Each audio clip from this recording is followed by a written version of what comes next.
everyone, it's Elizabeth from Fern Stickers. It has been a long time since I've made a YouTube video, and I am here because I am opening a new printable planner sticker shop. So for 5.5 years, I ran a physical sticker shop, and I have closed the physical side of things, and I now have a printable shop, so you can buy files designed by me to print and cut at home. And I'm going to be making a series of videos on how you can make the best stickers at home, telling you all the things that I learned over 5.5 years making and selling a ton of stickers. In this first video, I'm going to talk about what you need to get started making your own stickers at home. Really, there's not a lot that you need, but all these pieces are very important. The first thing is you need a cutting machine. I have 3 options here. This one's a little hidden. This is a silhouette cameo, I have a Cricut, and I also have a silhouette portrait. I will say I have a strong preference for silhouettes. If you already have a Cricut and love it, that is great. If you're looking to buy a cutting machine, I would recommend buying a silhouette. I have years of experience using silhouettes. I had never used a Cricut until January when I bought one to work on preparing files for my printable shop. And I find that the silhouettes are much more accurate. The Cricut is trying to be more user-friendly, but there are a lot of limitations that come with that user-friendliness. So I recommend a silhouette.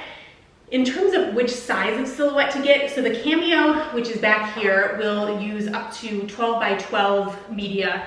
The portrait will only use 8.5 by 11, so letter sized. If you're primarily planning to just make planner stickers, the portrait is great. The portrait works very similarly to the cameo. I have several portraits. I've used them a lot, and the portraits work really well. So really the reason to upgrade to the cameo is if you also think that you would be doing a lot of vinyl or using other materials where you would want to be able to cut the larger 12 by 12 size. The next thing you need is a printer, and in terms of printers, I have tried a lot over the years.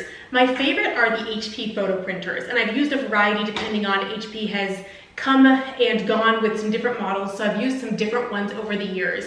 And first of all, generally what you're looking for with a printer is anything that says it's a photo printer will give you good quality prints for your stickers. And one thing I'll be showing you in some other videos is how to get the highest quality prints out of your printer, because there are some settings that you can change to make pretty much any printer give you better results.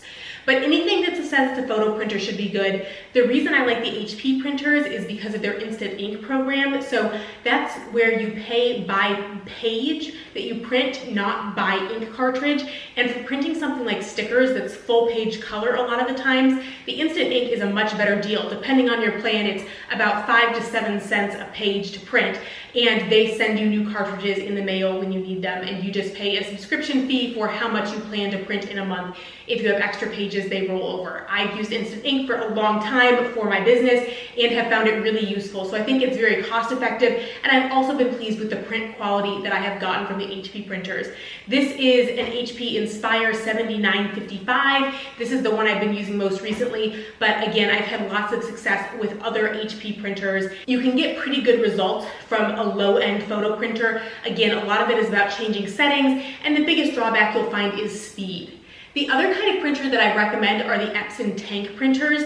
I have one of these that I've been using for years. We use it to print the vinyl that we put on sticker book covers.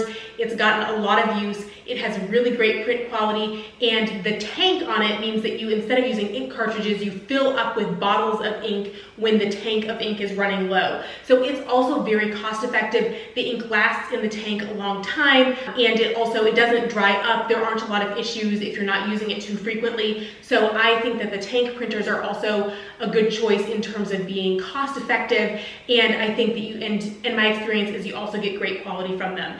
HP has had some tank printers. I'm not sure if they have them anymore. I have tried them. I wasn't super impressed with them, so I don't recommend the HP tank printers, but the Epson tank printers I think are a great choice. The next thing you will need is some sticker paper, and I have always got my sticker paper from Online Labels. I highly recommend the Online Labels paper.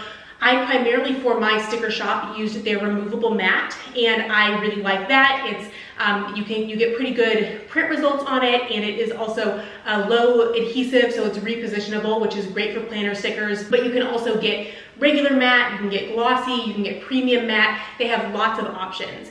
With Online Labels, you can buy from Amazon, and if you buy from Amazon, there's free shipping, but the cost per sheet is higher. So I recommend ordering directly from Online Labels, and the more sheets you buy at once, the less expensive the stickers are per sheet. So I also do recommend, if you plan on making any number of stickers for yourself, go ahead and buy 250, 500 sheets, because the price is going to go down significantly. And if you're going to use them eventually, then I think it's more cost effective to buy more at once and to buy them directly from online labels rather than through a third-party seller. The last thing is kind of optional, but I have a computer here.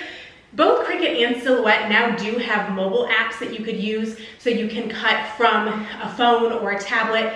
I have never used those, but I do think that using the software on the computer is going to be the most effective in terms of being the least buggy, having the most options for doing things. Also, for something like using files that you could buy from a printable shop like mine, it's going to be much easier to get them onto your computer. I have a MacBook Pro here, which is because I use this for designing stickers, so it's a nicer computer, but I have lots of cheap laptops in my basement that I have used for cutting stickers before. So a $200 or $300 laptop, as long as it is compatible, as long as it meets the system requirements that your cutting machine and software need. I have used cheap laptops to print and cut stickers with no problems. They might just run a little bit slower, but you really don't need anything fancy. But again, I do recommend using an actual computer over using a tablet or phone.